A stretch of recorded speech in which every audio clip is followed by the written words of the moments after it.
I want you to close your eyes for a second. Seriously, just for a moment. Imagine you were standing on a beach. But this isn't a vacation. The air smells metallic, thick with sulfur and wet ash, and it's catching in the back of your throat. The ground beneath your feet isn't stable either. It's vibrating, like a low, sick hum that hasn't stopped for days. Exactly. You're looking out at the ocean, but the water is churning in a way that looks, well, it looks wrong. The currents are fighting each other, foaming and black. You have just survived the single worst night in the history of the human species. And now you're just waiting for the sun to rise. You are in North Africa, so you look to the east, Yep. right? Just like you have every single morning of your entire life. You wait, and you wait. But the sun isn't rising in the east. It rises behind you. In the west. In the west. Yeah. And in that moment, as the light hits your back instead of your face, you realize the world hasn't just ended. The actual mechanics of the planet have literally turned upside down. That is the terrifying image that launches the book we are covering today. It creates this immediate sense of vertigo. We aren't starting with a myth or a fable. We are starting with a physiological shock to the system. It sets the stakes instantly. It really does. It just grabs you by the throat. Welcome back to the English BookCast channel. I'm so excited for this one. Today we are diving into Les Survivants de l'Atlantide, or for us, The Survivors of Atlantis by Albert Slosman. A really fascinating text. Now, we have touched on Slosman before, just briefly, but this is the big one. This is volume 2 of his trilogy of origins, and honestly, it makes most modern disaster movies look absolutely tame. It really does. Yeah. Now, before we get too deep into the weeds, I think it's crucial to understand who Albert Slosman was, because that colors everything in this book. He wasn't a mystic sitting on a mountain making things up. No, not at all. He is a mathematician, a computer scientist, a guy who worked with NASA on the Pioneer programs. He was a creature of logic and numbers. Right, he brings this very analytical, almost cold logic to something usually reserved for fantasy novels or, the New Age section of the bookstore. Precisely. He spent decades in Egypt analyzing hieroglyphs, but he looked at them through a mathematical lens. He treats the stories of Osiris, Isis, and Horus not as religious metaphors or psychological archetypes, but as encrypted hard data. Like historical records of a civilization-level trauma that have been sort of, encoded. Encoded and preserved. That's his whole thesis. So our mission for this deep dive is to unpack the first major structural division of this book. We're looking strictly at survival and rebirth, which covers chapters 1 through 6. Right, so we aren't going to talk about the later wars or the grand exodus to Egypt just yet. That's for another time. We're zooming in on the immediate aftermath, the shock, the survival, and the science, what Slosman calls the survival math, that kept them alive. It is a story of trauma, and like all good data entries, it starts with a timestamp. Slosman is incredibly specific. He doesn't say once upon a time. No, he gives us a date that is just startlingly precise.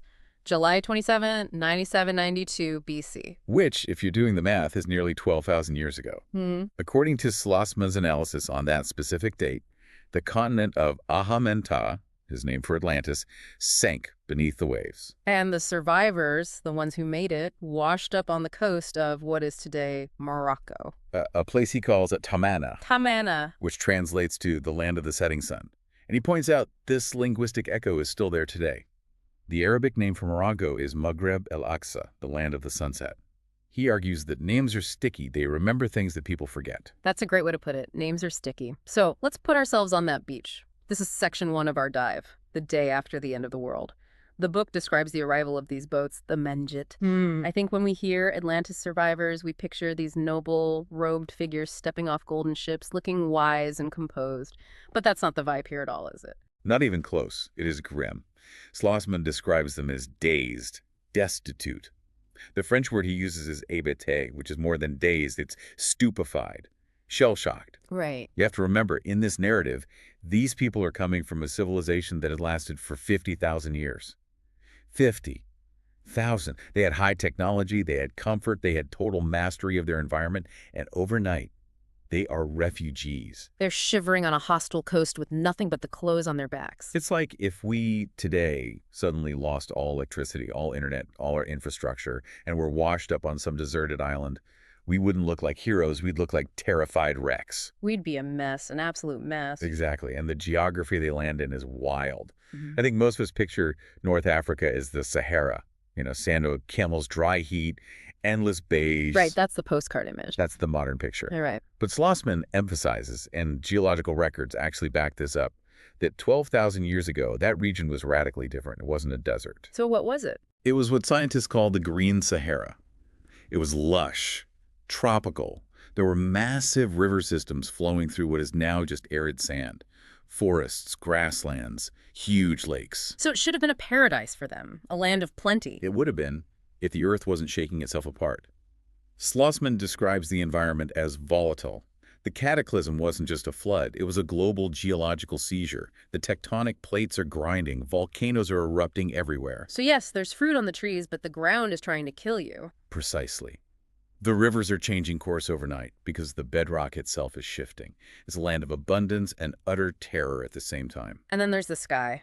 We mentioned the sun rising in the west in the intro, but we need to really unpack this retrograde sun, because this is the central mechanic of the catastrophe in Slosman's theory. It's not just a poetic flourish. It is the core mechanism. He claims that the Great Cataclysm was caused by a physical tilting of the Earth on its axis. He calculates it at approximately 180 degrees, a full flip. This is what triggered the tsunamis, the volcanism, the actual destruction of the continent. Okay, that's a huge claim. So for the people on the boats, or the few who made it to that beach, what did that actually look like? What was the experience? Slosman describes a phenomenon where the sun appeared to stop in the sky. Imagine that. You're watching the sunset and it just hangs there. It refuses to go down. And then slowly, terrifyingly, it starts to move backward. That is the stuff of nightmares. I mean, it breaks your fundamental understanding of reality. The sun is the one constant thing, right? It's the ultimate constant. And when it breaks, your sanity breaks with it. This creates what the source calls the Great Night, a period of absolute darkness choked with volcanic ash and debris, storms, and the sun is just missing. It's like the sky turned off. So when it finally reappeared, rising from the opposite horizon, it wasn't just a new day. It was a new world, the start of a new cycle. The entire cosmos had been rebooted, and not in a good way. And this seemingly explains a lot of Egyptian mythology in Slosman's eyes, this one event. It's crucial. For example, why is the West so consistently associated with the dead in ancient Egypt? Why is it the Ahâ-Men-Ptah, the land of the ancestors? Most people would say it's because the sun sets there, the death of the day. Right, that's the symbolic answer. Slosman argues it's not symbolic at all, it's literal. The West is where their homeland died. Looking west meant looking at the graveyard of their entire civilization, now under the water. So the land of the dead is a literal geographical location that is now gone. Exactly. And the sun rising in the wrong place was a daily, searing reminder that the universe had broken. Every single morning for that first generation, the sunrise was a trauma trigger. That brings us to the why, which is our section 2, theology of catastrophe. Because they didn't see this as just bad luck. They didn't see it as a random asteroid strike or a natural geological cycle. They took it personally. They took it incredibly personally. In the text, the immediate reaction of the survivors isn't relief. You might think they'd get to shore and say, "Thank goodness we made it." But no. What was it? It's an immeasurable fear of God. They are paralyzed by guilt. Because they believe they caused it.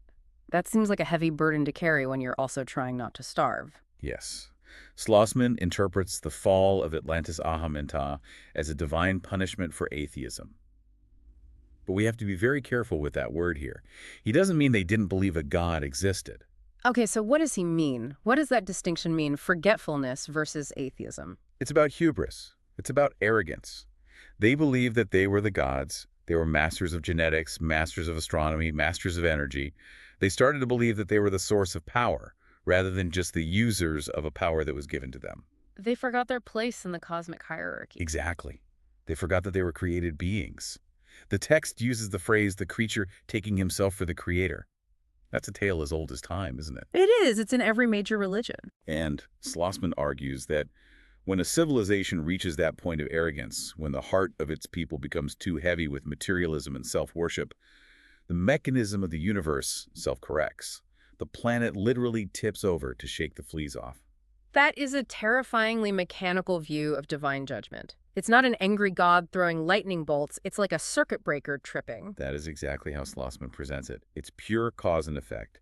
You break the fundamental law of harmony, which the Egyptians would later call Ma'at, and physics breaks you. It's not personal, it's mechanical.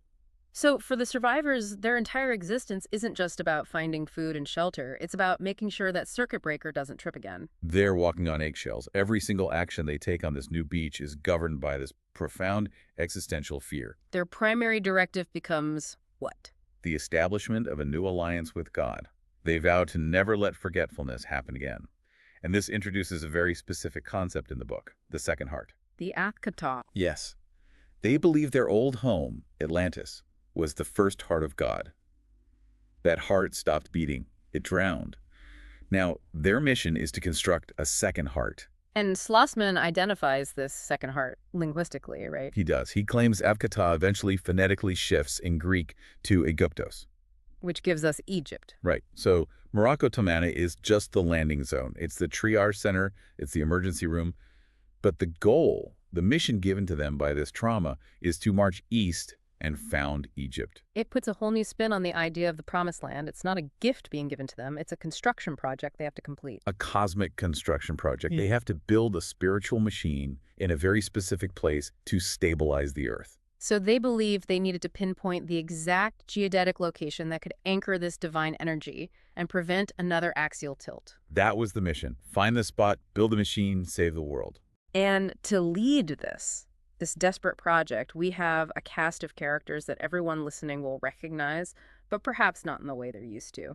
This brings us to Section 3, the resurrection of Ousir. This is where it gets really interesting for anyone into mythology. Ousir, who we all know as Osiris. Right. And Slosman is adamant about this.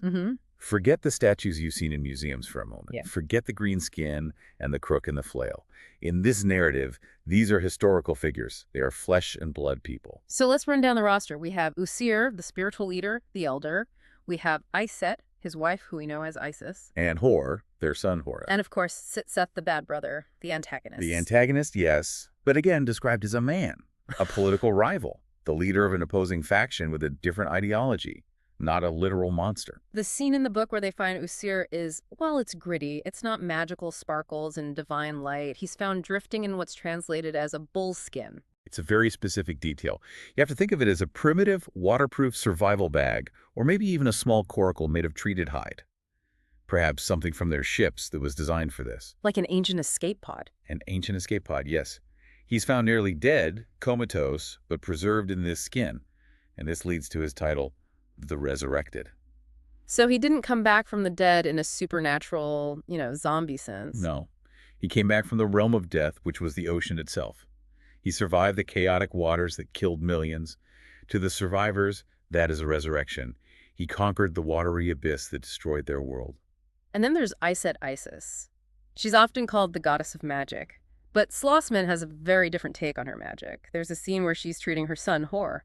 Yes, Hor is in bad shape. He was blinded in one eye and his knee was badly crushed during the cataclysm. Ouch. That's a rough start for a hero. Usually the hero is invincible, right? Not here. He is broken. He is wounded. And Iset treats him. But Slosman describes her using vital fluids and some kind of energy transfer. He frames it as advanced medical knowledge, a remnant of that high Atlantean science. So she isn't waving a wand and saying spells. No. She's acting like a trauma surgeon, using techniques that we might not even understand yet. She understands the biology and the bioenergetic field of the body in a way that looks like magic to the uninitiated. But to Slosman, it's just advanced medicine. And this leads to a pivotal moment, the conversation on the Mount. It feels almost Shakespearean. You have the old king, Ousir, who is battered and dying, talking to his son, Hor, who is maimed and angry. It's the moment of succession. It's the passing of the torch.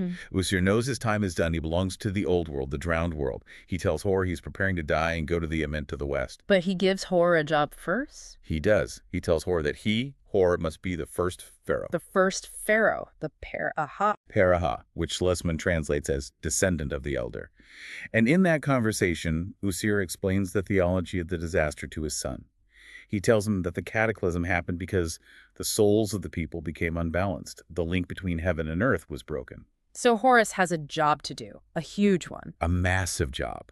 He has to be the bridge. He has to be the living conduit that maintains the link so that God doesn't tilt the planet again. No pressure, kid. Just, save the world from physics. Right. Fix gravity, son. Make sure the stars stay where they are. It's an impossible burden. And There's another fascinating detail here about Anepo, the one we call Anubis. The jackal-headed god of the dead. In standard Egyptology, yes. But in Slosman's account, Anepo is a faithful companion, a human, who later invents the process of embalming, specifically to preserve Ousir's body as a relic, but he has a dog. A literal dog. A very good boy. The best boy. And Slosman links this dog directly to the star Sirius, which the Egyptians called Septi. He calls Sirius the guide star, or, more famously, the dog star. Which actually segues perfectly into the science of all this, because Slosman is obsessed with the stars and the numbers. This is section 4, the science of the ancients. This is where his math background really flexes. It really is. He bases a huge chunk of his theory on his interpretation of the Temple of Dendera in Egypt. I've seen pictures of the Dendera zodiac. It's absolutely beautiful, extremely complex. It looks like a giant carved wheel of figures in the ceiling. It is. And Slosman claims that the temple we see today is actually the 6th reconstruction on that same spot. He says the archives for the original design written on skins of gazelle date all the way back to the survivors themselves. He believes the zodiac is a time capsule. A clock that was frozen at the exact moment of the disaster. Precisely. He mentions using computer analysis. And you have to remember, he was writing this in the 1970s, so computer analysis was a very big deal, to pinpoint the date based on the star positions carved in that zodiac. And that leads us right back to July 27, 9792 BC. According to his calculations, yes. The key is the sign of Leo, the lion. Why the lion? What's special about Leo? Slosman points out that in the Dendera zodiac, the figure of the lion is shown standing on a boat. But there's a second lion just behind it looking backward. He interprets this as the retrograde motion. The sun was in the constellation of Leo when the earth tilted. The lion of the sky turned its head. That is a very vivid image, the lion turning its back on the world. And this brings us to the Sophic cycle. This is a real astronomical concept, by the way, not something he made up. It involves the star Sirius Septi. The dog star, Anepo's guide. Exactly. The theory is that while the Earth wobbled and the sun's path seemed to change from their perspective, Sirius remained stable relative to our solar system. It was the one fixed star they could rely on. So the survivors used Sirius to recalibrate their entire system of timekeeping. It's like resetting your watch after you cross a time zone, but on a cosmic scale. A cosmic and civilizational scale.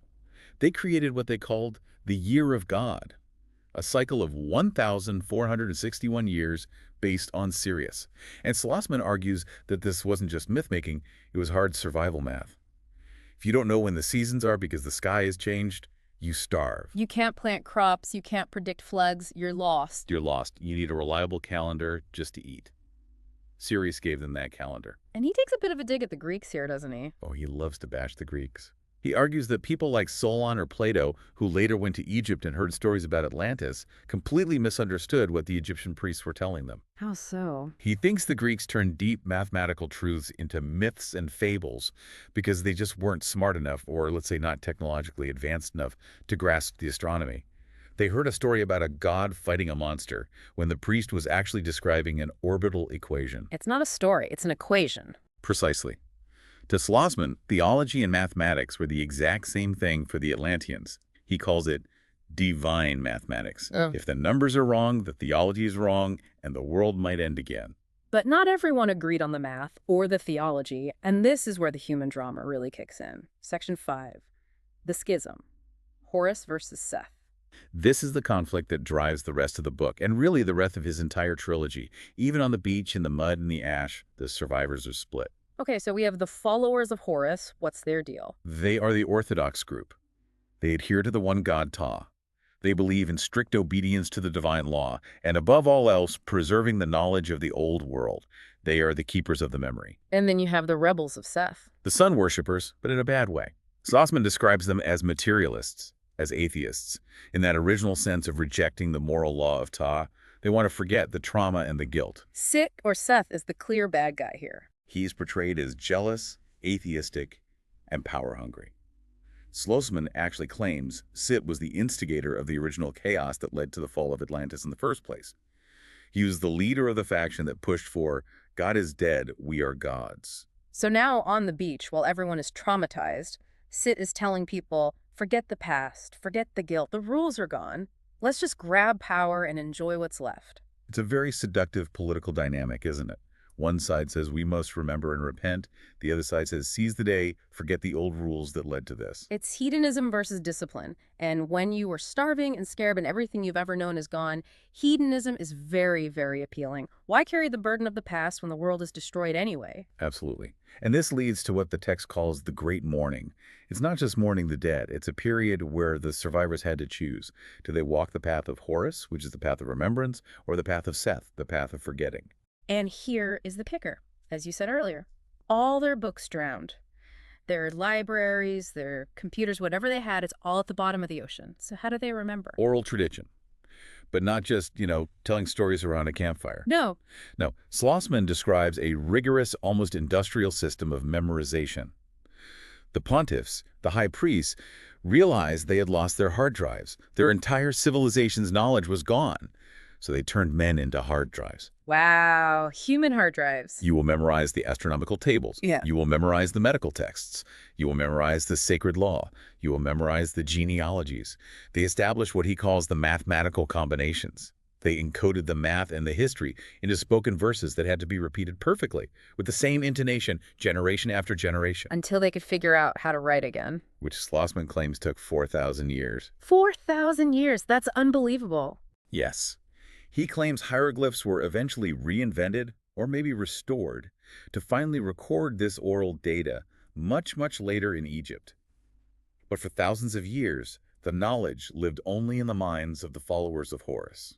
That is so precarious. I mean, one plague, one war, and you could lose physics. You could lose the formula for concrete. Which is why the conflict with Seth is so existentially dangerous. If Seth wins, the memory dies. Okay. And if the memory dies, the forgetfulness returns, and the survivors believe God will hit the cosmic reset button again. So the stakes are basically infinite. The highest possible stakes. It's not just about who gets to be king of a bunch of refugees on a beach. It's about whether human knowledge itself survives. Which brings us to section 6, the parabolic of numbers and rebuilding. So they have their calendar, which is serious. They have their leader, Horus. They have their enemy, Seth. Now they have to actually build something out of the wreckage. And they establish the hierarchy immediately, the Ahâ, the pharaoh. But in Slosman's telling, it's not a tyranny, not at first. It's a structure to organize survival. It's martial law for the soul. And the combinations you mentioned, this idea that geometry and numbers control destiny. It's the core belief that you have to be in the right place at the right time. Survival depended on calculating the correct coordinates for the second heart. They couldn't just build Egypt anywhere along the Nile. Yeah. It had to be geodetically aligned with the stars in a very specific way. So Tamana, Morocco was never the end goal. It couldn't be. Never. It was a waiting room. It was a refugee camp. They knew, based on their divine mathematics, that they had to move east. They had to cross the entire continent to find what they called the spine of the earth. Which we can guess is the Nile Valley. Exactly. So what was life like in Tamana while they waited? It couldn't have been all grim theology and math homework. No. Slosman describes a period of adaptation. They used the lush resources of prehistoric North Africa. The population slowly started to recover.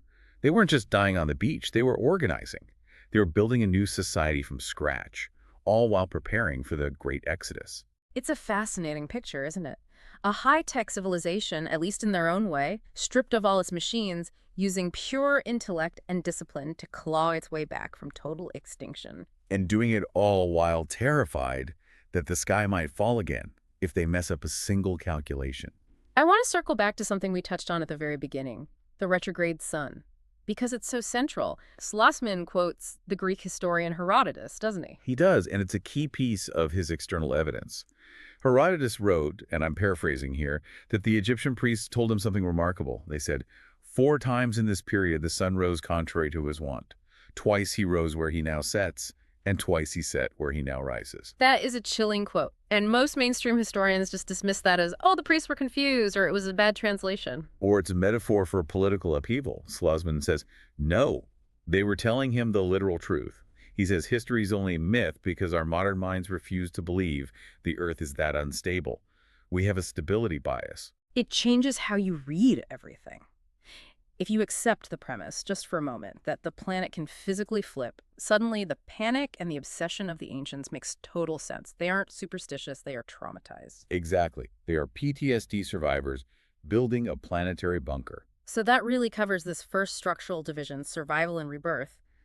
let's head to the outro and try to wrap our heads around this. To summarize, we've gone from the sinking of Atlantis on July 27, 9792 BC, to the chaotic landing of the survivors in Tamana, Morocco. We've seen the retrograde sun that marked the terrifying start of a new era. We've met the key players, Ousir, Itzet, Hor, sit not as myths on a temple wall, but as desperate flesh and blood survivors trying to pick up the pieces. And we've seen the fundamental schism forming, the battle between remembering the past to honor God and forgetting it to escape the pain. And that desperate struggle to preserve the knowledge through the stars, specifically Sirius, and through a grueling multi-millennial oral tradition. A truly daunting task. So here's a question for you and for everyone listening. If our civilization collapsed tomorrow, completely, no internet, no books, no electricity, and we had to restart our calendar and our moral code from scratch, based only on what we could observe in the stars, do you think we'd be able to do it? That's a heavy question. Yeah. Honestly, I think we'd have a very hard time finding our Sirius. We don't look up enough. We don't know the sky. We've outsourced that knowledge to apps on our phones. I think you're right. We might all be rebels of Seth without even knowing it. We rely on the cloud to remember things for us.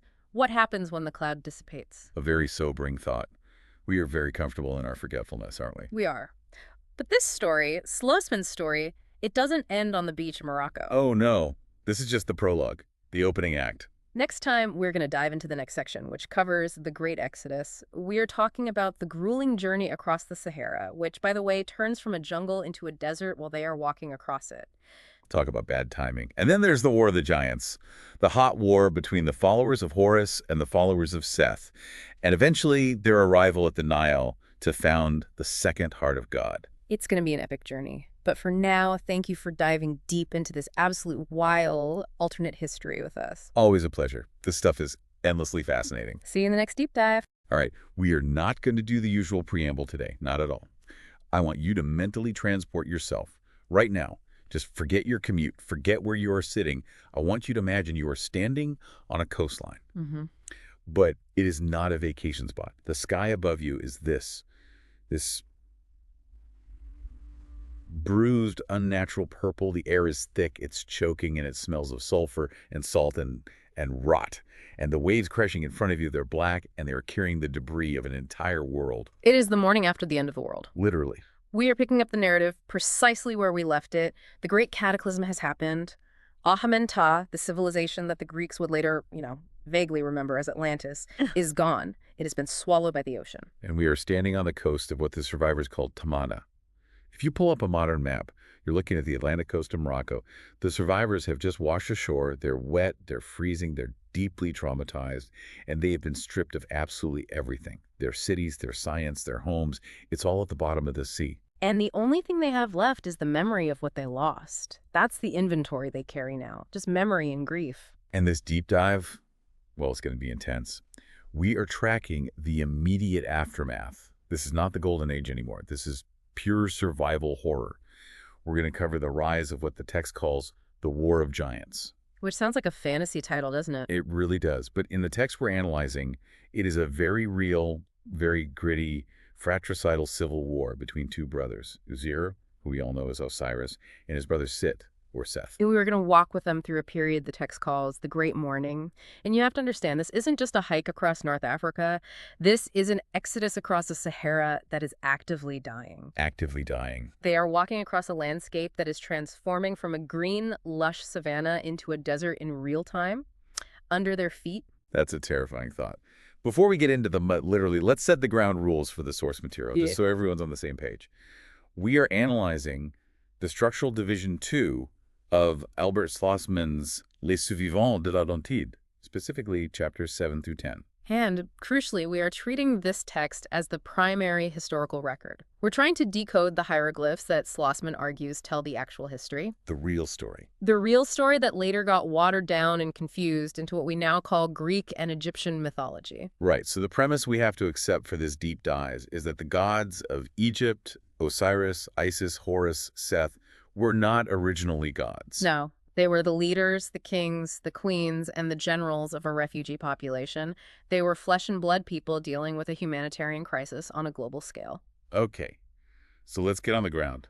Tamana. the coast of Morocco. The survivors are split. It's like a scene from a post-apocalyptic movie. Two camps are forming almost immediately. Yes. On one side, you have the righteous survivors. These are the people led by Iset, who we know as Isis and Ousir. They're desperately trying to maintain the moral code, the divine law of their lost homeland. They're trying to save the last embers of civilization. Exactly. They're trying to preserve the culture, the science, the monotheistic belief in Ptah, the one god. They are holding on to civilization with their fingernails. And on the other side, you have the faction that is going to cause problems for, what, the next 3,000 years?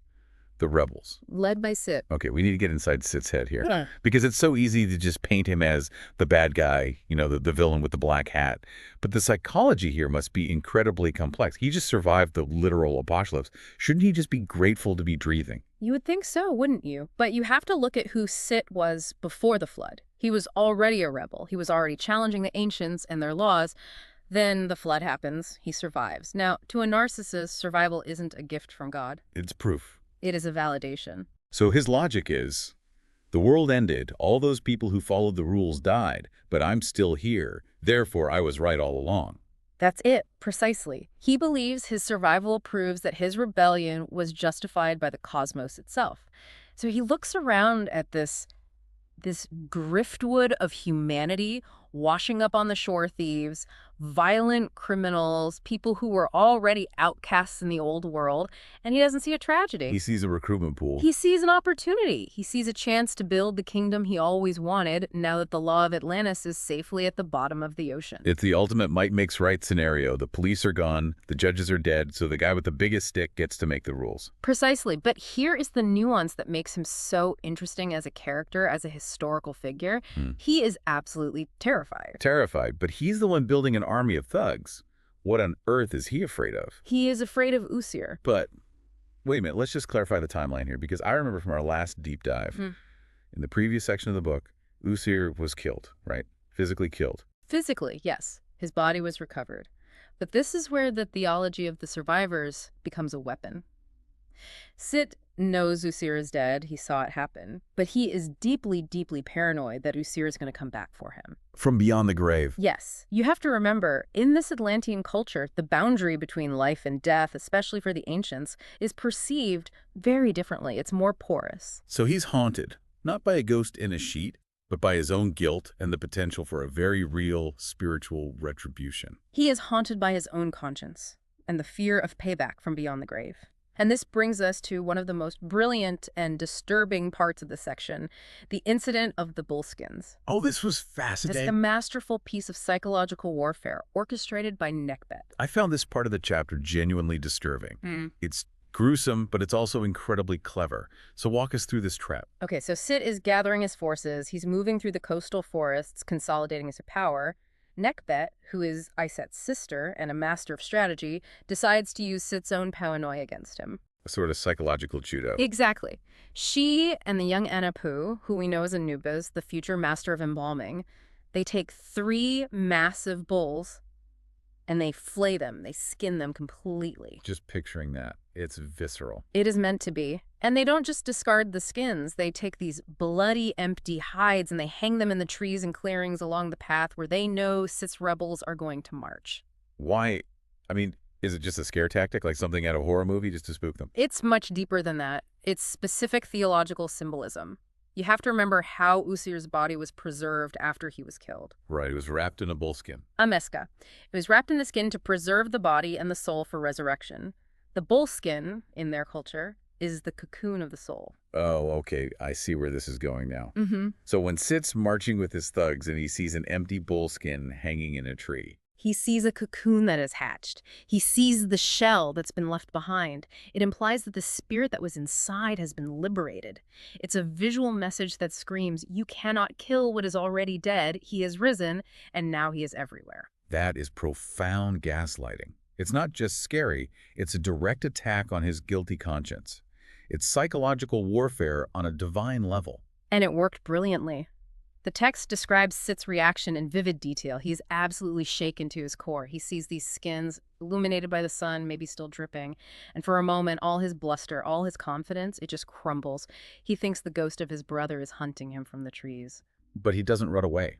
He doesn't surrender. That's the key part, right? No. And this is so characteristic of the rebel archetype in Slosman's analysis. When cornered by a spiritual fear, the rebel doesn't repent. He doubles down on material force. He rejects the invisible threat and clings to the most visible power he can find. And the most visible, most undeniable power in the sky, especially in a devastated world, is the sun. Correct. This is the moment. This is the birth of the Racido. The rebels of the sun. Yes. Sit rallies his terrified troops. He gives a speech that is, frankly, chilling because it marks a total theological break from their ancestors. He tells them to look up at the sun. He says, essentially, why do you fear an invisible god? Why do you fear a dead brother in the trees? The sun gives us heat. The sun gives us light. The sun will burn our enemies. We are the children of the sun. Hang on, I have to pause you there. Because in later Egyptian history, isn't Ra, the sun god, usually the good guy, like the head of the whole pantheon? This is one of the most controversial points in Slosman's entire reading of the history. He argues that originally Ra was the symbol of the rebels. It was the symbol of pure materialism, of brute force, of the tangible, physical universe, as opposed to Ptah, the abstract, invisible, conceptual creator of the Atlanteans. So Sid is creating a new religion on the fly to justify his power grab. He's a cult leader. He takes their fear and he turns it into aggression. He says, forget the old laws. The only law is fire. The only God is the one that burns. So he basically tells them, stop trembling at these empty skins and march forward. We're going to find Ousir's group and we're going to kill them all. The psychological trap scared him, but it also radicalized him. Pushed him over the edge. Which brings us inevitably to the face-to-face. The confrontation at the Sycamore. Right. This scene feels like it belongs in a grand, epic film. You have to visualize the landscape. We're still in this coastal region of North Africa.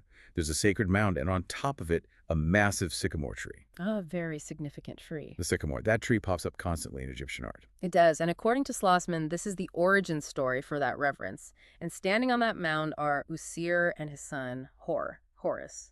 And the contrast between the two groups is it's stark. It is. Ousir is described as being completely calm, almost detached. He represents what the text calls force and light. He isn't holding a weapon, he's holding his ground spiritually. He's the old king who has, in a sense, already transcended death. And beside him is Hor, the young hero, the avenger, ready to fight. And down below, practically foaming at the mouth, is Uncle Sit. Representing brute, material force. He has his entire army behind him. He's screaming insults, threats. I love the description of the dialogue here in the book. It's not just, I'm going to kill you. It's a genuine clash of ideologies.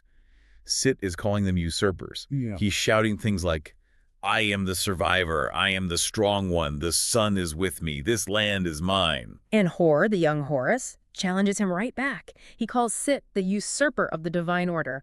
But what's so fascinating here, if we just pull back and look at the bigger picture, is the tragedy of it all. These are family members. Right. They are uncle and nephew, brothers. They just watched their entire world drown. Millions upon millions of people died. The ocean is literally still settling from the cataclysm. And the very first moment, they find solid ground. They are at each other's throats. It really speaks to the worst parts of human nature, doesn't it? Mm-hmm. The old grudges, the old ambitions. They survived the flood, even if the cities and the libraries didn't. It is the origin of dualism.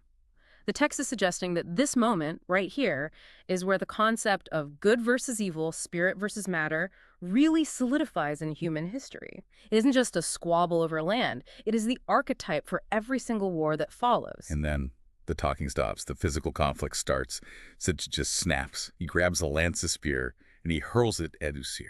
And this is a hugely significant moment. The text implies it misses, or perhaps Ousir simply doesn't even flinch, symbolizing that he is beyond earthly harm now. But that spear throw, that is the official declaration of war. It marks the beginning of the Battle of Giants. The Battle of Giants. It sounds mythological, but in this context, it just means the great ones, the leaders. Exactly, the giants of this new broken history. And this war isn't going to be over in a week or a month. As we're about to see, it lasts for millennia. So the spear is thrown, the line is drawn in the sand. Now we have two distinct factions, and we need to define them properly because they have specific names that come up a lot of the text, and more importantly, their capabilities are very, very different. Yes. On one side, we have the Maznisha, which is the name for the followers of Horus. That's right. And Maznisha translates roughly to the blacksmiths. Okay, stop right there. The blacksmiths. That seems like a very, I don't know, a very blue-collar industrial name for the divine army. Why aren't they the warriors of light or the children of Ptah or something grander? This is one of the pillars of Slosman's entire argument regarding the science of the ancients. He argues that the so-called magic of the gods was actually the remnant technology of Atlantis. The followers of Horus weren't just praying for victory, they were smelting it. Okay, but hold on. We are talking about North Africa, somewhere around 10,000 to 12,000 years ago. Mainstream history tells us this is the Paleolithic or Mesolithic era. We're talking about stone tools, maybe some bone hooks. And Slosman is seriously claiming that these refugees are forging iron. He is. And he points to the linguistic roots in the hieroglyphs. The root maize or meson relates to the forge, to birth, to shaping things by fire. The text explicitly says they possess the knowledge of finding ore and processing it into metal. So while the rebels are out there picking up heavy sticks, maybe some flint knives, or possibly obsidian if they're lucky. The Masnishes are wielding iron-tipped lances. They're using metal chains instead of ropes. Can you just imagine the psychological impact of that in a Stone Age world? It's game-changing. It's more than that. You charge at a guy with your wooden club, and his sword cuts through your club and cuts through you. It would look like absolute wizardry. It's the old Arthur C. Clarke rule. Any sufficiently advanced technology is indistinguishable from magic. Precisely. And this is why the rebels of Seth, the Rasid-U, are described as having numbers. They have the brute force, but the followers of Horus have discipline and metal. It is a classic case of quality versus quantity. But keeping a forge going, that's not a simple task. You need a massive amount of fuel. You need specific temperatures. You have to find the ore in the first place. This isn't something you do casually. Which brings us to the logistics of this entire exodus. They weren't just walking, they were prospecting. This entire multi-thousand-year journey was also a continuous geological survey. They had to find the minerals to maintain their technological edge. So if they lost the ability to forge iron, they would lose the war, and their entire civilization would be extinguished. So the blacksmith title isn't just a cool name, it is their core survival strategy. Okay, so you have the technologically advanced blacksmiths on one side. Who are the rank and file of the rebels, the Rasid-U? They are the adorers of the sun. They have brute strength, they have ferocity, they have rage, but they lack the divine mathematical knowledge. They're losing the science of Atlantis. It's fading from their memory, being replaced by this new, simple sun worship. So they are fighting with raw emotion and overwhelming numbers. Which leads us to Chapter 10, and a really difficult moment for the good guys, the Council of War. This is a pivotal ethical turning point for them. The followers of Horus are, in theory, pacifists. They follow the law of the one god, Ptah. Their entire philosophy is supposed to be about harmony, creation, and peace. But the rebels aren't playing by those rules. No. Not at all. No, the rebels are kidnapping women and children from their caravans. They are pillaging their precious supplies. They are murdering stragglers. They are conducting a relentless campaign of terror. So the council meets. It's led by Horotit, who is Horus the Elder and the Pontiff. And they face this terrible dilemma. Do we turn the other cheek and get systematically slaughtered? Or do we break our own sacred rules in order to survive? It is the classic paradox of tolerance, isn't it? If you are endlessly tolerant of the intolerant, you eventually get wiped out by them. And they make a decision. They decide that pacifism is no longer a viable option if it means the extinction of the knowledge. They have to protect the future. To save the future, to reach the second heart of God, which is their name for their destination, Egypt, they come to the conclusion that they must militarily neutralize the rebels. It's a preventative war. They're fighting a war to end the war. It is. And the text notes the incredible sadness, the heavy heart with which they make this decision. They know that by picking up the sword, they are, in some small way, becoming like the enemy they hate. They are entering that same cycle of violence. But they view it as a necessary evil to save the seed of civilization for the future. So the pacifists become the blacksmiths of war. And that leads us to the first major organized battle, the battle at Col de Zenaga. This is described as a very tactical encounter. It takes place in a mountain pass. The rebels are confident, they're arrogant, they think they have the followers of Horus trapped or scared into submission. But they walk right into a buzzsaw. An iron buzzsaw. The blacksmiths use their superior discipline. It's a classic pincer movement. They encircle the rebels.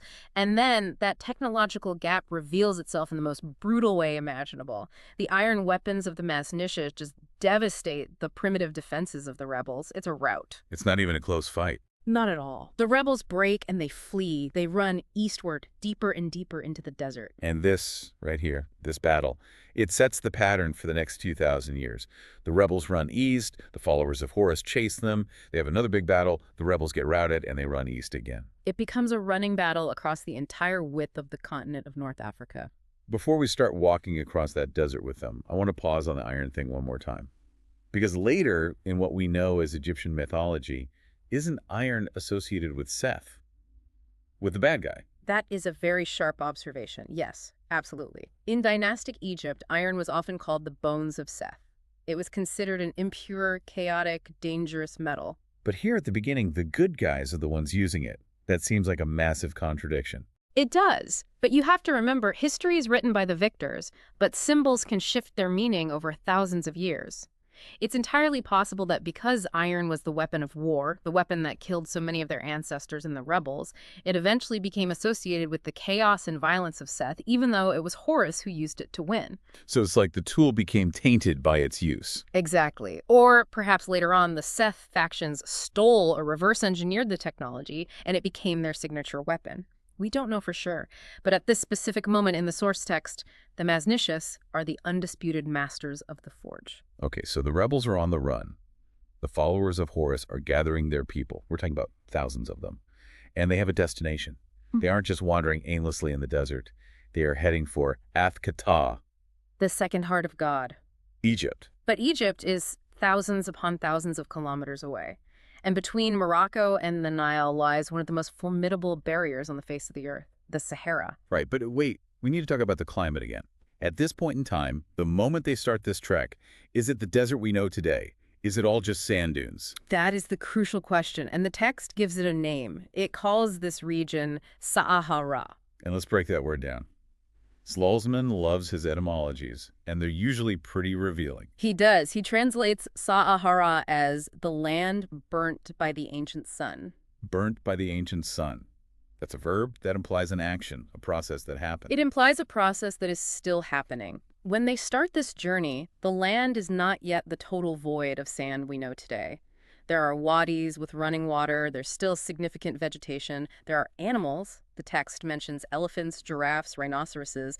But, and this is the absolutely terrifying part, the climate is changing while they are walking. So they are refugees from a global flood, walking straight into a continental drought.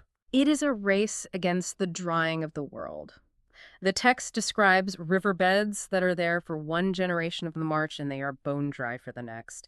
Oases that are visibly shrinking. The extreme heat gets worse and worse every century.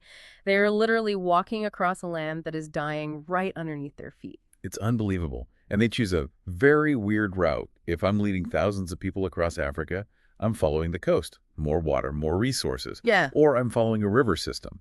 But they don't do that, do they? No, they do something that seems completely insane from a practical standpoint. They follow a line on a map that shouldn't even exist yet. They walk along the Tropic of Cancer. Why?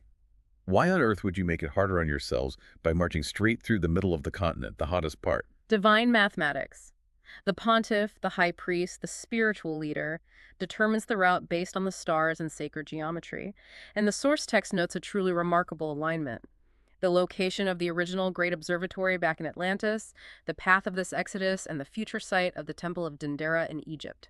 Don't tell me they all line up. They all sit on this one specific latitude. It is a sacred line across the earth. They believe that by walking this line, they remain in alignment with the cosmic forces of their lost home. It is a way of ensuring that their destination is energetically connected to their origin. That is an incredible, almost fanatical dedication. Yeah. We're going to walk through this dying hellscape for the next 100 generations, but we absolutely have to stay on this exact latitude or the magic doesn't work. It gave them a higher purpose. It turned a desperate refugee march into a sacred pilgrimage. It gave the suffering meaning. But how do you navigate that, practically speaking? This is pre-compass, pre-sextant. They don't have GPS. How do you keep thousands of people walking along a precise line of latitude for thousands of miles? They had septi. Sirius, the dog star. The guide star. This is where the advanced astronomical knowledge of the Maznicious becomes an essential survival tool. They use the heliacal rising of Sirius. That's when the star rises on the horizon just before the sun to measure time, to correct their calendar, and most importantly, to determine their latitude. So every single morning, Before dawn, the priests are out there checking the horizon. Yes, they're making calculations, they're taking sightings. Are we still on course? Have we drifted north or south? Yes. Okay. Keep walking east. The famous Sothic year, a cycle of 1,461 years based on the movements of Sirius, is established right here in the middle of the desert. They aren't just wandering, they are navigating a multi-generational mathematical grid. They are timekeeping with the stars while their feet are bleeding in the sand. You've mentioned generations a few times now. I think that is the part of this story that is the hardest for a modern person to wrap their head around. This isn't a trek that takes a few months or even a few years, like the Oregon Trail or something. No, this is the Great Morning, Le Grand Deuil. It takes thousands of years. Thousands. The text seems to cover a span of roughly 3,000 to 4,000 years. From the initial landing in Morocco to the final unification of Egypt under the first pharaoh, Menes. That blows my mind. So the people who started the walk, They never saw the Nile, their children never saw the Nile, their great-great-great-great-grandchildren never saw the Nile. so you were born on the march, you lived your entire life walking east, and you died on the march, and your bones were buried in the sand somewhere in what is now Algeria or Libya. The army was a mobile nation. It was a nomadic civilization in transit, and this explains the intensity of the name, the Great Mourning. It wasn't just sadness for the lost past, it was the grueling, unending reality of the present. Thirst, hunger, constant war, and the slow, inevitable loss of their original purity. What do you mean by purity? Genetically, Yeah. culturally. Both. The text mentions that as the centuries passed, the memory of Atlantis became more abstract, more faded. The knowledge became ritualized, maybe not fully understood by everyone anymore. And the genetics mixed. Despite the intense hatred, the followers of Horus and the rebels of Seth occasionally intermingled. Captives were taken, women were captured in raids. They also encountered and absorbed local tribes they found living in the mountain ranges like the Hagar or the Tibesti. The clear bloodlines of the ancients were getting diluted over time. So by the time they actually reached the banks of the Nile, they aren't really Atlanteans anymore. They are something new. They are Proto-Egyptians, but they carry the seed of the memory. They carry the sacred texts. They carry the astronomy. They carry the trauma. Let's talk about that trauma again, the war. Because even though this took thousands of years, the conflict didn't stop. It just moved across the map with them. Correct. And we enter a period the text calls the Era of Gemini. The twins. In mythology, that's Castor and Pollux, or in this case, Horus and Seth. The text explicitly links this historical period to the astrological age of Gemini. For roughly 2,000 years, while the sun rose in the constellation of the twins on the spring equinox, the two brothers' clans fought each other across the breadth of Africa. that is some heavy, heavy symbolism. The stars effectively said it's time for the brothers to fight, and down on Earth, they obliged for 2 millennia. Or perhaps the later historians looked back at the records and saw the chilling connection. But let's look at the second great battle, which took place in the Hagar region. This is in modern-day southern Algeria. The Hagar, I've seen pictures of those mountains. They're these crazy volcanic plugs. It looks like the surface of the moon today. It does. And the followers of Horus, the Maznishes, they reach this area likely thinking it's uninhabited, a safe haven, but they find a surprise waiting for them. The rebels are already there. Yes. A splinter group of rebels had fled much earlier, moved faster without the women and children, and had actually settled there. The text says they had been living relatively peacefully under a more moderate leader, but by the time the main Horus group arrives, that leader is gone, and the rebels are under the command of a new tyrant, a man named Bak-Sit-Aker. Bak-Sit-Aker. That definitely sounds like a bad guy name. It means something like the soul of Seth is victorious.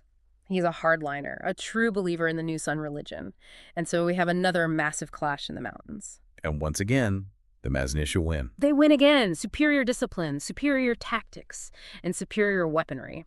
The iron strikes again, and once again, they force the rebels to flee even further east. This time into the Fezzan. That's Yeah. modern Libya, right? Correct, modern Libya. And this is where we get a section the book calls the Fezzan Trap. The rebels get cornered in a region of canyons and plateaus. But what is truly fascinating here is the physical, visual evidence that Slosman points to. The rock art. The famous Saharan rock art. I've seen pictures of this at Tassili Nager engravings. Exactly. In the Fezzan and Tassili regions, we find literally thousands of rock engravings. And what do they depict? You mentioned it before.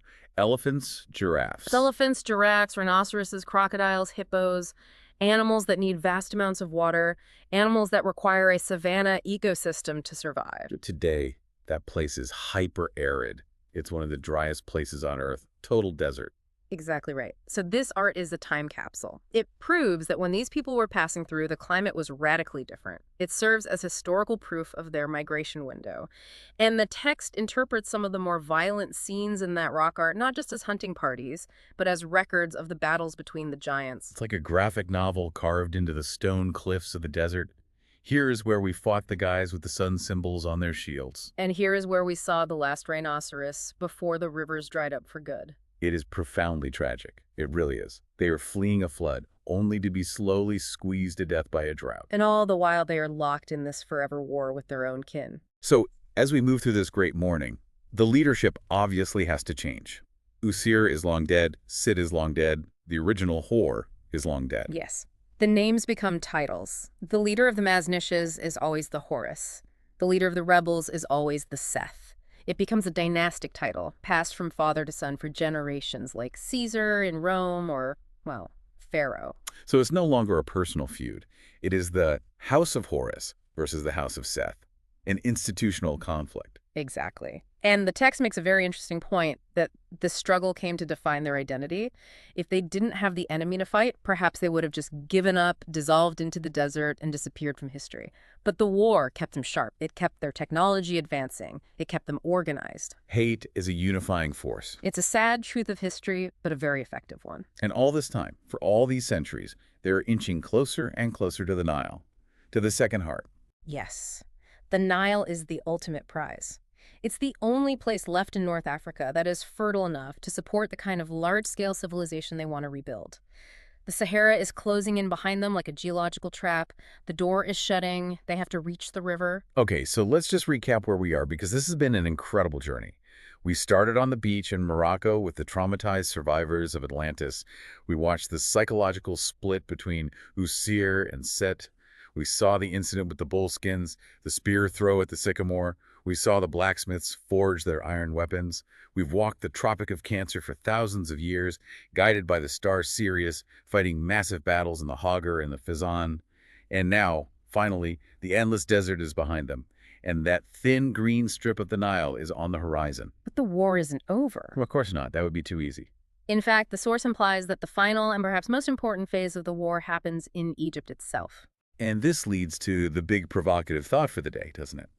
Slosman's central argument is that what we think of as Egyptian mythology, that classic epic story of the god Horus fighting the evil god Seth, isn't a story about gods in the sky. No, not at all. It is a distorted, mythologized historical record of a 3,000-year refugee crisis and a brutal civil war that was fought across the entire expanse of North Africa. That just reframes everything. So when we look at those incredible carvings on the temple walls at Edfu or Dendera, showing Horus spearing a hippopotamus that represents Seth. We are looking at war reporting. We are looking at the final chapters of the history of a migration, codified as myth. And here's the question that I want to leave our listeners with, the one that really stuck with me after reading this section. If history is written by the victors, and the followers of Horus definitely won, they became the pharaohs, they built the temples, why is Seth still in the Egyptian pantheon? Why didn't they just erase him from history completely? That is the absolute key question. And the source text suggests a very pragmatic, very political answer. It's because the rebels, the followers of Seth, they eventually settled and integrated into the north of Egypt in the Delta. They were too numerous to kill, too entrenched to ignore. So the famous union of the two lands, the unification of Upper and Lower Egypt that every textbook talks about, it wasn't just an administrative merger. It was a peace treaty. It was a political settlement between the two warring clans that had been fighting for millennia. So they had to keep Seth as a god, a powerful, dangerous god, because a huge chunk of the population still revered his ancestor and followed his tradition. Precisely.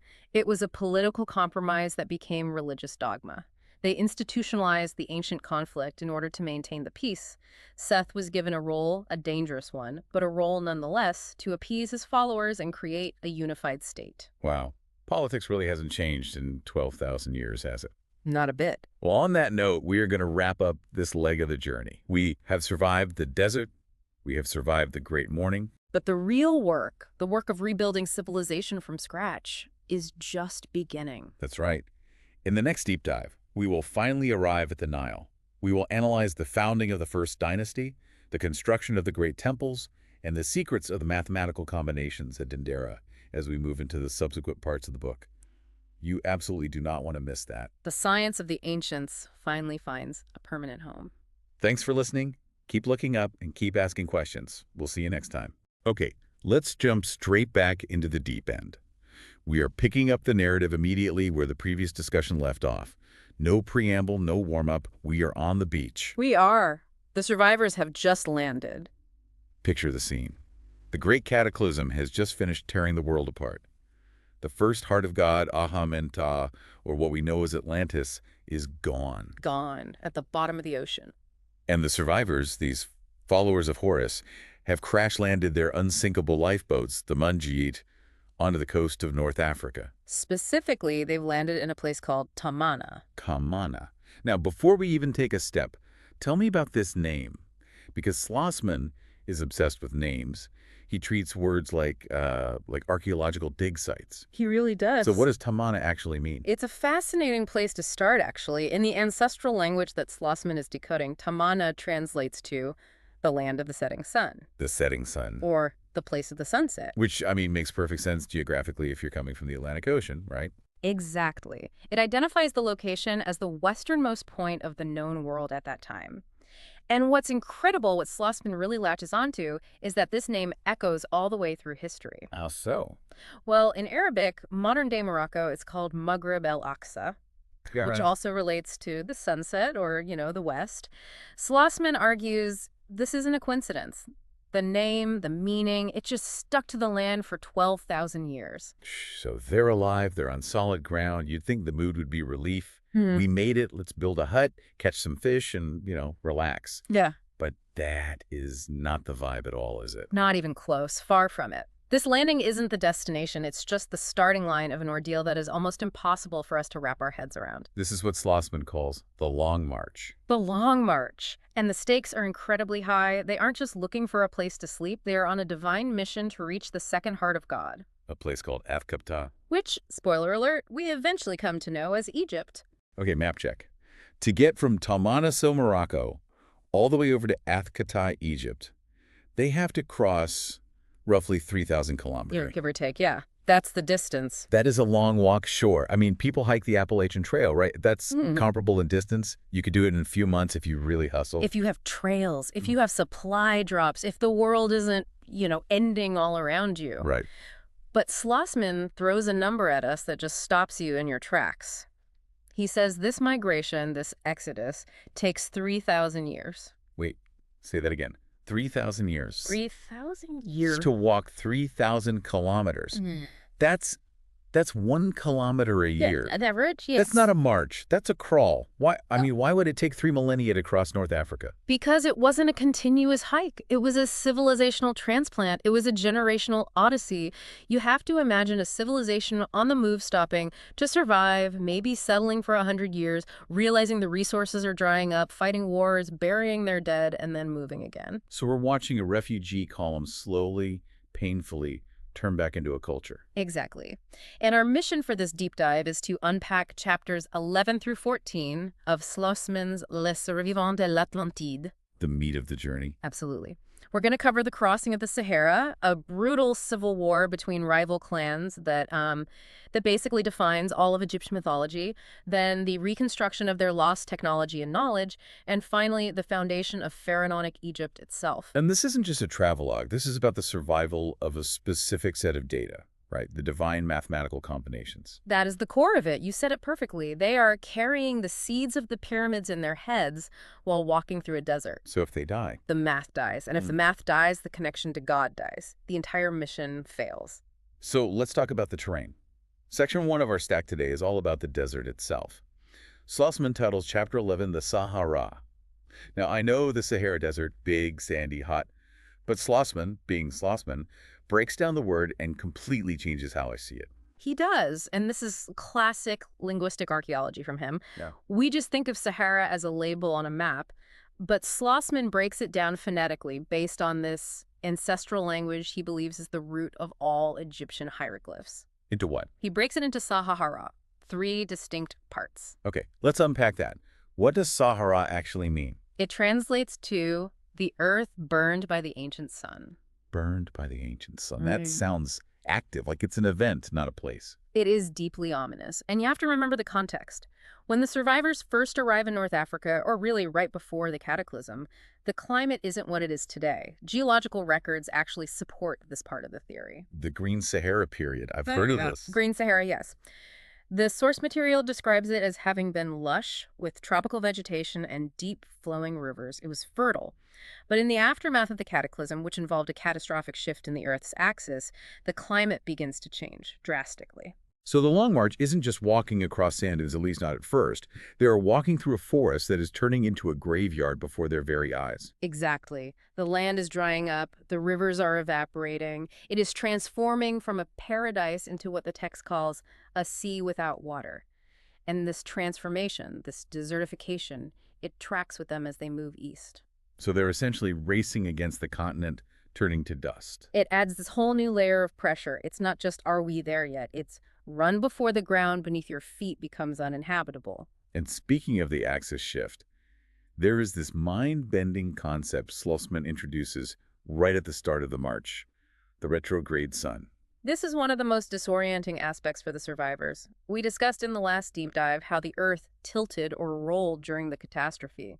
For the survivors standing on the ground in North Africa, this created a terrifying optical reality. Break this down for me, because if I wake up tomorrow and the sun is doing something weird, I'm panicking. What did they see? Slosman's interpretation is that the sun now appeared to rise in the east. Wait, the sun does rise in the east. For us, yes. But Slosman's argument is that prior to the Great Cataclysm, due to the different orientation of the Earth's crust, the sun appeared relative to their position to rise in the west. Wow. Or at the very least, the mechanics of the sky, the whole celestial clockwork, was fundamentally different. So imagine you spent thousands of years, an entire civilization's worth of knowledge, navigating by the stars, and then one morning someone just flips the board game. Exactly. It's like being on a merry-go-round that suddenly stops and starts spinning the other way. If you were standing on it, your entire reference point for direction is shattered. So everything is backwards. The stars are in the wrong place. The sun is moving retrograde or backward compared to all your sacred charts. Your entire cosmology is broken. That is psychological horror. They are literally lost in space and time. They are. And this disorientation brings them to a critical junction. Slosman calls the Col de Zinaga. This is a pass in the mountains. The leaders, the followers of Horus, have to make a choice. They look out at the land ahead. It is burning up. It is becoming the Sahara. So the logical thing to do, the rational thing, would be to go around, right, stick to the coast, find water, don't walk straight into the oven. That would be the survivalist choice. But they don't do that. They decide to cut straight through the middle of the frying pan. Why? Because of the divine mathematical combinations. The pontiff, the religious and scientific leader of the group, uses the shadow of the sun and his ancestral charts. He realizes that to restore harmony, to reconnect with God, they must stay on a specific latitude. The Tropic of Cancer. Yes. The source material emphasizes this repeatedly. The Tropic of Cancer was the latitude of their lost capital in Atlantis, Ahâ-Men-Ptah. Okay, hold on. This sounds like OCD on a planetary scale. We have to walk on this one invisible line because it matches our old zip code. It sounds irrational to us, I get it, but you have to get into their mindset. They believe the cataclysm happened because the connection between earth and heaven was broken. To build the second heart, they had to stay on that same energetic line, that same geometric frequency. The geometry was more important than the geography. Precisely. So despite the heat, despite the drying wells, despite every survival instinct screaming at them to turn, they decide to march straight east along the Tropic of Cancer. It shows you that for them, the science of the divine was more real, more tangible than the physical march-up. It was. They would rather die on the line than live off of it. They believed if they deviated, the connection to Ptah, to God, would be severed forever. That is an intense level of dedication. Now, to survive this journey, they needed some protection. And this brings us to a really cool detail about pharaonic fashion. We've all seen pictures of pharaohs or Egyptian gods with that animal tail hanging from the back of their belt. The bull's tail or the lion's tail, yes. It's an iconic image. I always thought it was just, primitive couture. Look, I killed a lion. I'm strong. But Slosman gives us an origin story for this accessory that goes right back to this march. He does.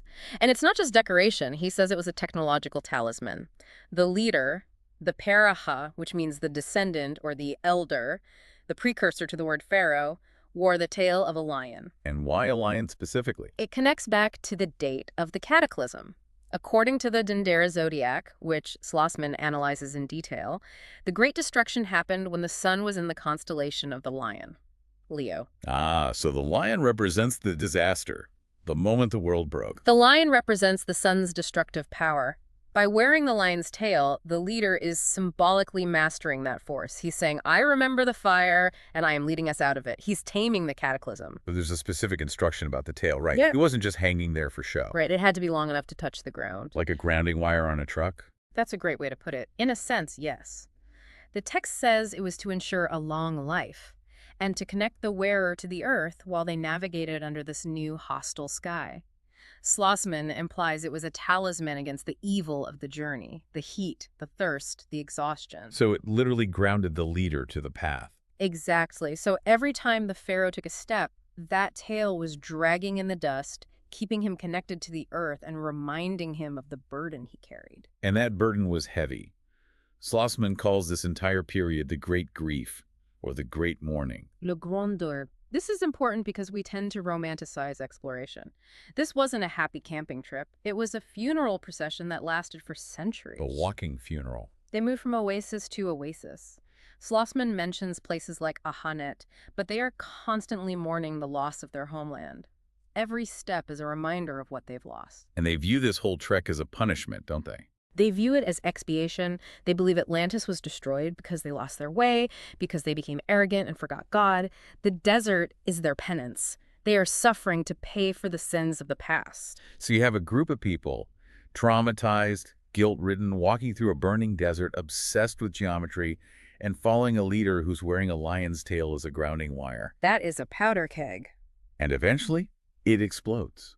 This isn't just one happy group holding hands and singing songs. We have a split. This is where the story gets really dramatic. It's the classic Cain and Abel archetype, but on a civilizational scale. We have Section 2, the two brothers, and the conflict. Right. We have the followers of Horus on one side. And the rebels of Sit on the other. Or Seth. Seth, same figure. Exactly. And Seth is usually the bad guy in Egyptian mythology, right? The god of chaos, storms, deserts. But here, they are a rival faction of survivors. What's the fundamental disagreement? What causes the split? Ideology. The followers of Horus are the strict monotheists. They follow the law of one god, Ptah. They are disciplined, they stick to the Tropic of Cancer, and they follow the pontiff's math no matter how hard it gets. They accept the suffering. And the rebels, the followers of Seth.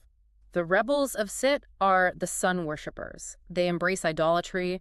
They are more impulsive, more pragmatic in a way. They broke away from the main group because they didn't want to follow the strict, harsh path of the pontiff. They didn't want to suffer. Exactly. They wanted an easier life. They didn't want to suffer for sins. They didn't feel they personally committed.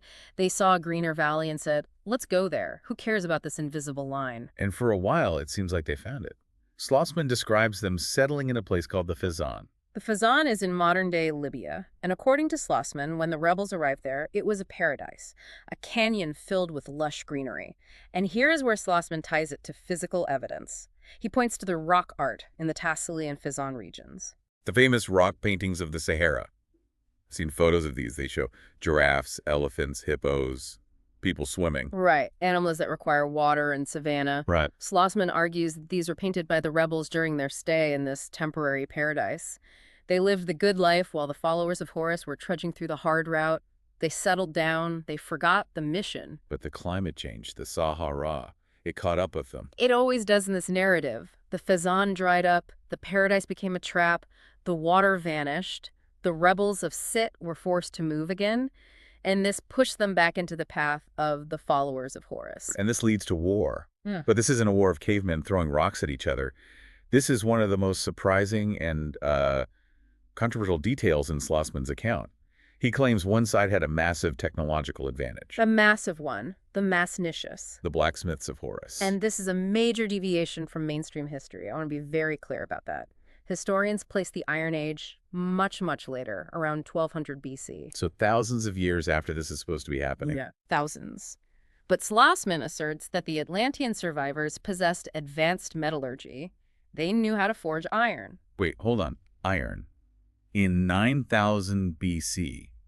That's a huge claim. How does he justify that? He points to the linguistic roots and certain interpretations of the sons of Horus as metalworkers.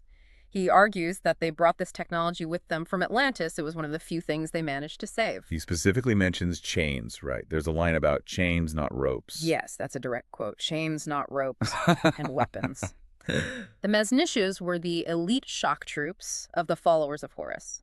They were armed with metal javelins and protected by metal gear. So picture this. You have the rebels, the followers of Seth, who have been living off the land for a few generations, maybe using stone tools, spears with flint tips, clubs. Right. And then they run into the followers of Horus, who are exhausted and gaunt, but are holding iron spears and wearing metal armor. That's not a fair fight. It wasn't intended to be a fair fight. The text describes the rebels as being rendered powerless by the blacksmiths. Imagine the psychological impact. You throw a stone, and it just bounces off a metal shield. You charge, and you face a line of unbreakable iron points. It's like bringing a tank to a knife fight. Essentially. But it wasn't a quick extermination. It was a grinding conflict that lasted for generations as both groups moved closer and closer to the Nile. A slow-motion war. And the geography of this war, Slosman argues, explains the geography of Egypt later on. Exactly. The clash culminates near the border of modern Libya and Egypt. The followers of Horus, with their superior discipline and weapons, push the rebels. But they don't wipe them out. They push them north. Towards the Delta. Towards the Mediterranean coast, the Delta region. Meanwhile, the followers of Horus secured the south, the Upper Egypt region. This sets the stage for the eternal duality of Egypt. The two lands. Upper and Lower Egypt. Horus in the south, Seth in the north. So the struggle between Horus and Seth isn't just a myth about two gods fighting. Slosman says it is the historical memory of this migration war. When we see those carvings of Horus and Seth fighting, we're looking at a history book of this specific conflict in the desert. The mythology is a record of the war. That makes so much sense. It explains why the unification is such a big deal later. It's not just an administrative change, it's ending a blood feud that was thousands of years old. A blood feud that spanned 1,000 years and the entire width of a continent. Okay, so they are fighting, they are walking, the desert is growing all around them. Yeah. But they're also trying to remember. Section 3 is about the reconstruction of knowledge. This is the intellectual survival story running parallel to the physical one. It's maybe the most important part. We have this huge time gap to account for. The Cataclysm is dated by Slosman to July 27, 9792 BC. Very, very specific. Incredibly specific, Yeah. based on his reading of the Dendera zodiac. But the first dynasty of Egypt, King Manes, is usually dated around, what, 4000 BC? 3000 BC. Depending on the chronology you use, yeah, somewhere in that ballpark. That's a 5,000-year gap. What were they doing for 5,000 years? That is the Long March. It took that long to cross the changing landscape and stabilize, but Slosman breaks this gap down into 4 eras or 4 times to explain the transition. Let's run through them, because I think this explains how a god on a boat becomes a man on a throne. Precisely. First, you have the era of gods, the Ahâ. These are the immediate survivors, the elders who actually remembered Atlantis. They were revered as gods because they possessed the full, uncorrupted knowledge. They had seen the Golden Age. So when the ancient Egyptians talk about the rule of the gods, they mean these literal people, not supernatural beings. Yes, they mean the original survivors. Then comes the era of demigods. These are the descendants of Horus and Seth. They are the leaders of the march. They have the knowledge, but it's secondhand now. So it's degraded. It's a copy of a copy. They are demi because they are one step removed from the source. They are reciting the formulas, but maybe they don't fully understand the physics behind them anymore. It's like the game of telephone starting to degrade the signal. A little bit. Then you have the third era, the era of heroes or manes. These are the pre-dynastic kings. They have arrived in the Nile Valley but haven't unified the country yet. They are establishing the government of the second heart. They are the Shemsu Hor, the followers of Horus, trying to build structure out of the chaos. And finally, that brings us to the era of human kings. Which begins with Menes, the first pharaoh of the first dynasty. This is where mainstream history usually picks up the phone. But Slosman is saying, no, you missed the 5,000 years of struggle that got us here. The backstory is everything. And during this time, they had to save their data. Slosman talks about Abydos and Nagada places usually thought of as just cemeteries, as being centers of reconstruction. He describes them as vast archives. The problem was, how do you preserve complex knowledge when you are nomads in a desert? For centuries, they had to rely on oral tradition, on mnemonic devices. Chanting, singing the data. Chanting the astronomical table so they wouldn't forget. Using rhythm and rhyme to encode complex data. It's the only way to carry a library when you don't have a truck. You carry it in your mind. Like in Fahrenheit 451, Yeah. where people become living books. It's that exact concept. But as they settled near the Nile, they began the process of writing it all down again. And this is a detail I love. Slosman mentions they used gazelle skins before they had papyrus. Gazelle skins. Why that specifically? Because papyrus processing requires a stable, settled industry. You need farms, processing plants.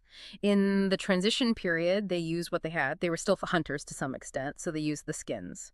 At Abydos, scribes began the monumental task of reconstructing the hieroglyphs, the holy writing. And the goal wasn't just to write a diary of their trip. No. The goal was to perfectly preserve the divine mathematical combinations. If they lost the math, they lost the ability to predict the floods, the equinoxes, and therefore the will of God. They believed that if the writing was even slightly wrong, the universe would fall out of balance again. So writing wasn't art. It was a survival mechanism.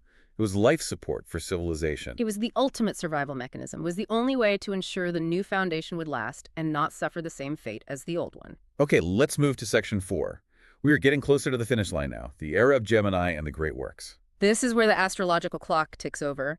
The precession of the equinoxes moves the sun into the constellation of Gemini the twins. And Slosman loves this symbolism. Gemini equals twins equals duality. It fits the narrative perfectly. You have the two brothers, Horus and Seth. You have the two lands, north and south.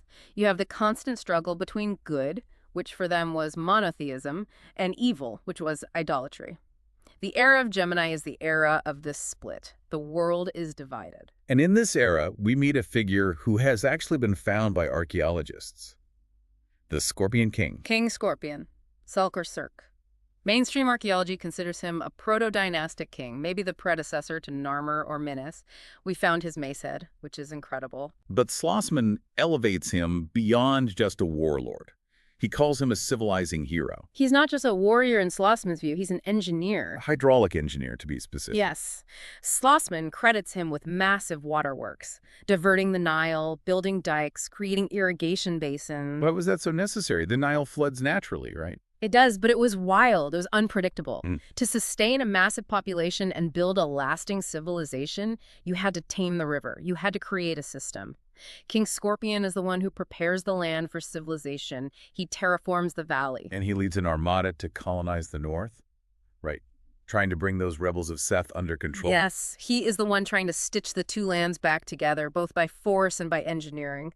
And then we get to the three great works. This is the part that might make some Egyptologists spill their tea.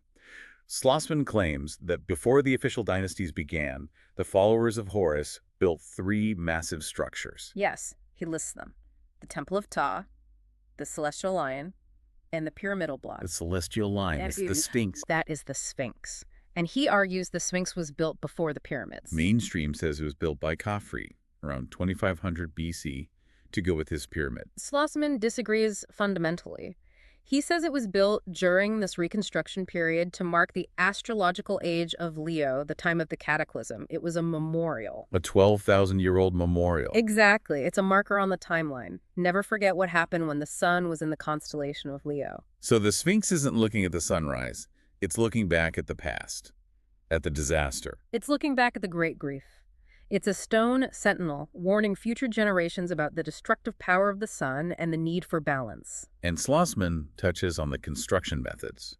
We always hear about aliens or, hundreds of thousands of slaves. What does Slosman say? He anticipates the question, how did they move these massive stones? He describes sleds sliding on wet sand, which, interestingly, has been validated by recent physics experiments as a very efficient way to move heavy blocks. Okay, so physics, not magic. I can get on board with that. But then he adds another layer. He mentions acoustic techniques. So acoustics, like using sound waves. He describes drummers setting a cadence. It implies that vibration and rhythm played a key role in coordinating the movement of thousands of men. But reading between the lines, Slosman seems to hint at a lost understanding of resonance. What, like using sound to perhaps lighten the load? or to synchronize the effort in a way we just don't fully understand, that it wasn't just brute force, it was harmonic. That is wild. The idea that they could sing the stones into place. Or at least that sound was an integral part of the engineering toolkit. So they have the tech, they have the writing being reconstructed, they have these massive pre-dynastic buildings. Now they just need to seal the deal. Section 5. The foundation of Ahâ-Men-Ptah. They finally reached the Nile proper, happy, the gift of God. Can you just imagine the emotion of that moment? After generations in the Sahara, the waterless sea, they arrive at this massive, flowing river. It must have been overwhelming. Tears, prayers, people just collapsing on the banks. It was the end of the desert. And they don't just stop anywhere. They choose a very specific location, the Great Loop of the Nile near modern Dendera and Luxor. This is critical. Why that bend in the river? Why not the delta? Why not further south? Okay, why? Because of the coordinates. Slosman claims this location geometrically matches the coordinates of the lost Atlantis, Ahâ-Men-Ptah. Wait, explain that. How can a location in Egypt match coordinates in the Atlantic? He believes they were trying to overlay the map of the old world onto the new one.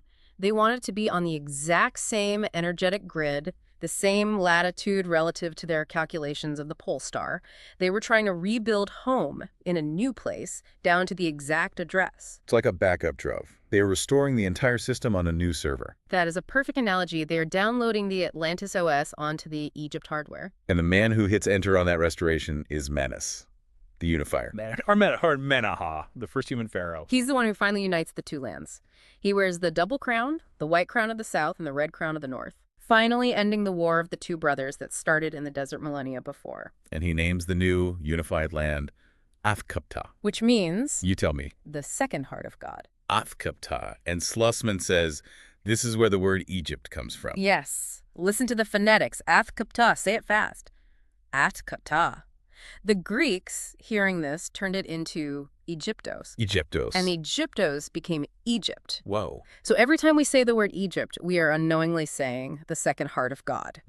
We are speaking a corrupted form of Atlantean without even knowing it. That is cool. I will never hear the word Egypt the same way again. It's not just a country, it's a title. It's a mission statement. And to seal this foundation, to make it permanent, they make a covenant, a pact. The two masters, the leadership, stand before the people, the desert, and the mountains, and they make a solemn vow. What is the vow? What do they promise? You are our border. They swear to the desert and the mountain that they will never leave this new second heart. Why promise that?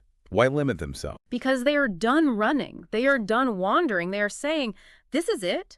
This is the final resting place for our culture. We will build walls, we will build temples, and we will stay here until the end of time. It's a promise to put down roots forever. No more marching. No more marching. And they end with a prayer to Ptah, asking that the law guide their every action. And the reason is explicit, to prevent a second cataclysm. Please don't flesh this again. Essentially, yes. They promise to maintain muddy balance, harmony, order, so that the earth doesn't tilt again, so the oceans don't rise again. The entire civilization of Egypt, according to Slosman, is built on this deep-seated trauma response. That's a powerful way to look at it.